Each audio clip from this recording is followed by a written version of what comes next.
Nuhtikum tahiyatan faiqatan, tahiyatan min qalbin amikin bihubbikum, wa nubashirukum salaman ahlul jannah. Bismillahirrahmanirrahim. Assalamualaikum warahmatullahi wabarakatuh. Alhamdulillah, alhamdulillahirabbil alamin, wa bihi nasta'inu wa ala umuri dunya waddin. Assalatu wassalamu ala asrofil anbiya'i wal mursalin wa ala alihi wa sahbihi ajmain.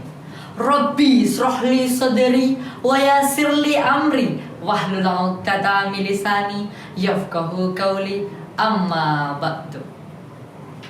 Yang terhormat Dewan Juri yang arif dan bijaksana yang saya hormati, para penyelenggara lomba, dan tidak lupa pula kepada teman-temanku peserta lomba dai yang berbahagia. Pertama-tama dan yang paling utama, marilah kita panjatkan rasa syukur kita kepada Allah Subhanahu wa Ta'ala dengan mengucapkan kalimat tahmid biqaulina alhamdulillahirabbil alamin. Allah Subhanahu wa Ta'ala telah menciptakan 7 lapis langit tanpa tiang, 7 lapis bumi tanpa tali gantungan, dan luasnya samudra tanpa semen cor-coran. Kedua kalinya salawat berboncengan salam berbahan bakar iman tak lupa kita kirimkan kepada putra padang pasir yang pandai berzikir, yang tak pernah kikir.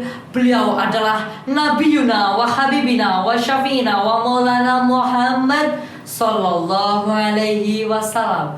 Beliau yang telah merubah manusia dari manusia masih berenang dalam laut kemaksiatan. Beliau rubah menjadi danau yang di dalamnya terdapat akidah-akidah Islamnya.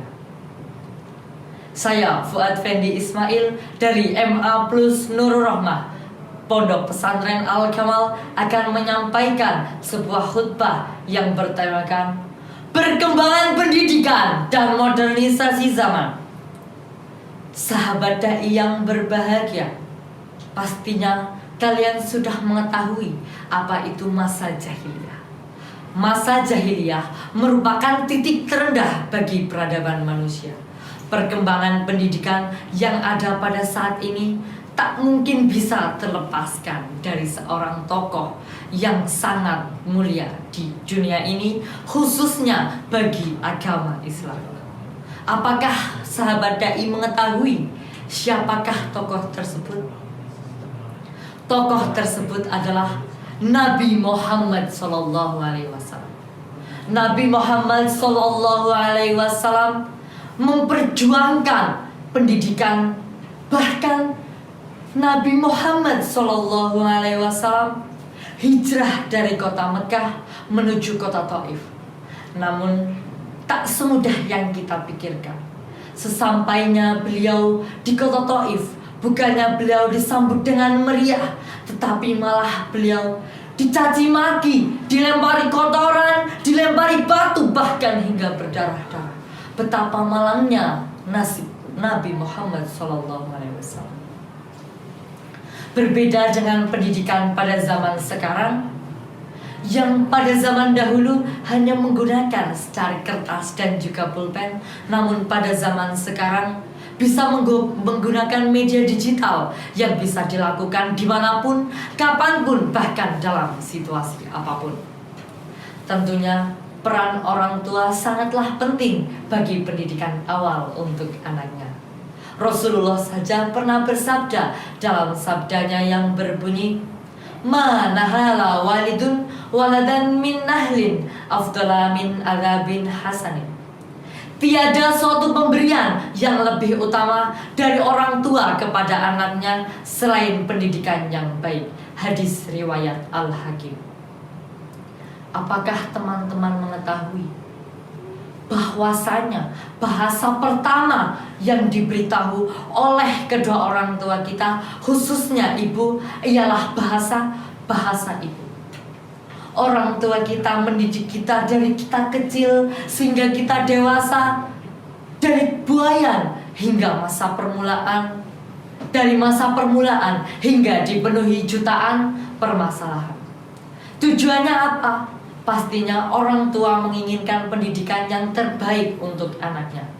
Karena orang yang bijaksana itu pasti akan dikenal fitaraini, dua dunia. Dan pastinya orang tua akan lebih bersyukur apabila anaknya memiliki ilmu.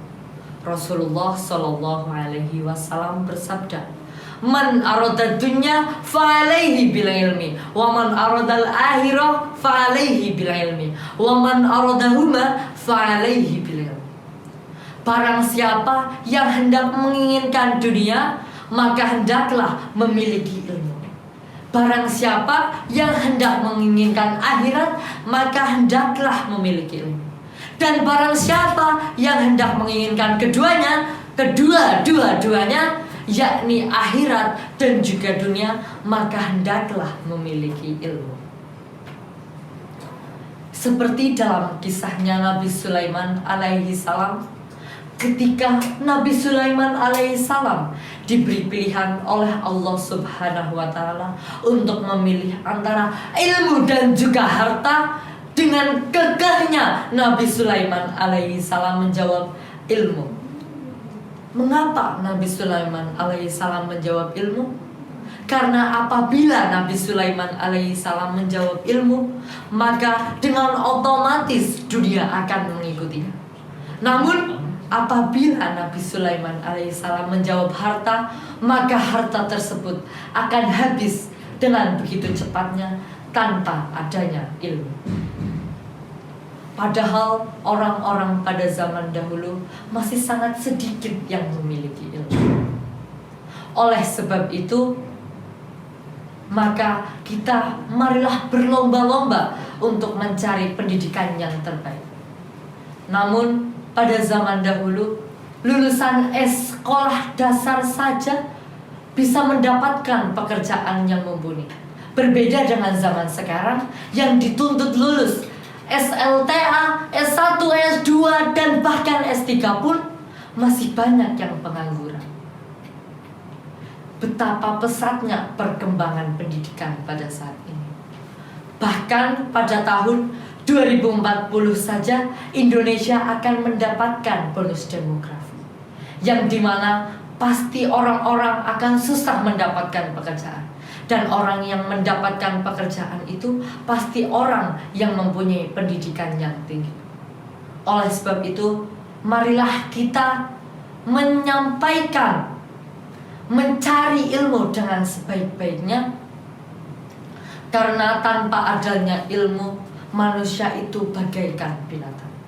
Pepatah Jawa saja pernah berkata, "Bondo bahu pikir, lek perlu sak nyawane pisan.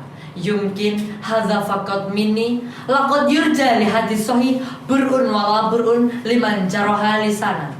Andai kata ada pedang menusuk tubuh, ada harapan untuk sembuh. Tapi jikalau ada kata menusuk hati, entah kemana obat dicari. Thank you for your attention. Wabillahi taufiq wal hidayah walidaka wal inayah. Wassalamualaikum warahmatullahi wabarakatuh.